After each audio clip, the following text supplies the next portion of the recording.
Saudara, di Kabupaten Bandung, Jawa Barat, permukiman warga di 3 kecamatan terendam lebih dari 1 meter. Banjir terjadi imbas dari luapan Sungai Citarum. Bagaimana mungkin satu kerusakan di hulu bisa menyebabkan banjir, kekeringan, bahkan menurunkan fungsi waduk sekaligus?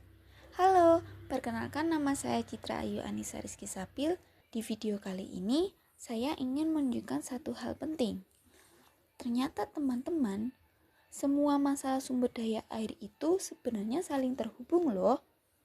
Dan seringkali berawal dari satu akar yang sama, yaitu degradasi daerah aliran sungai.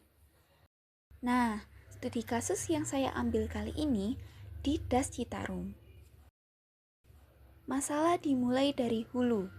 Di bagian hulu Das Citarum, hutan yang seharusnya berfungsi menyerap air perlahan berubah menjadi lahan terbuka, pertanian, dan pemukiman.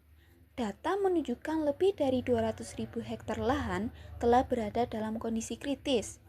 Ketika tutupan vegetasi hilang, tanah kehilangan kemampuannya untuk melindungi diri, sehingga erosi meningkat drastis, bahkan hingga lebih dari 400 ton per hektar per tahun di beberapa wilayah. Di titik ini, sebenarnya masalah utamanya sudah terjadi. Air tidak lagi dikelola oleh alam. Saat hujan turun, air tidak meresap ke dalam tanah, tetapi langsung mengalir di permukaan. Dalam perjalanannya, air membawa tanah yang tererosi masuk ke sungai. Artinya, dalam satu proses yang sama, kita tidak hanya kehilangan air yang seharusnya tersimpan, tetapi juga menghasilkan sedimen dalam jumlah besar. Sedimen ini kemudian terbawa ke waduk, seperti Waduk Saguling. Setiap tahun sedimentasi di waduk ini diperkirakan mencapai lebih dari 4 juta meter kubik.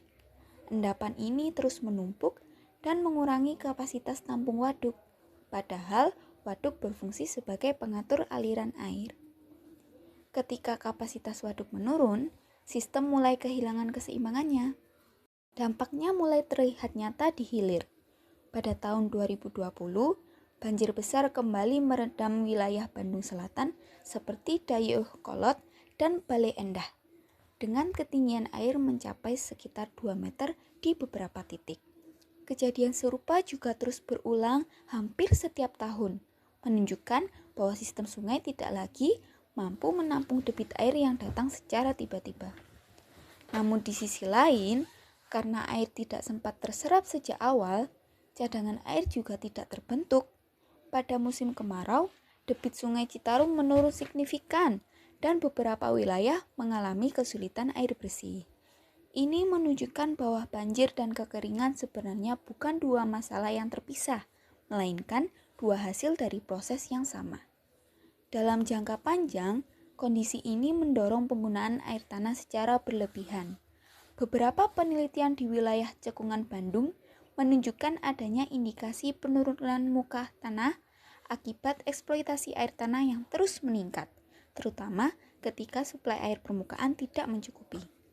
Dari satu kerusakan di hulu, dampaknya merambat menjadi rangkaian masalah yang saling terhubung. Terus, upaya apa yang bisa dilakukan dan solusinya bagaimana? Pemerintah sebenarnya telah melakukan berbagai upaya. Salah satunya adalah pembangunan terowongan Nanjung yang mulai beroperasi sekitar tahun 2020 dengan kapasitas aliran mencapai kurang lebih 570 meter kubik per detik. Dan ini terbukti mampu mengurangi genangan banjir di beberapa wilayah. Selain itu, pengerukan sedimentasi dan normalisasi sungai juga terus dilakukan untuk meningkatkan kapasitas aliran. Di sisi lain, melalui program Citarum Harum yang dimulai sejak 2018, pemerintah juga berupaya melakukan rehabilitasi lahan kritis dan perbaikan pengelolaan das dari hulu hingga hilir. Nah, upaya di hulu memang sudah mulai dilakukan, tetapi membutuhkan waktu yang panjang untuk benar-benar memulihkan fungsi alami das. Karena pada akhirnya, jika hulunya tidak diperbaiki, maka masalah yang sama akan terus berulang, hanya dalam bentuk yang berbeda.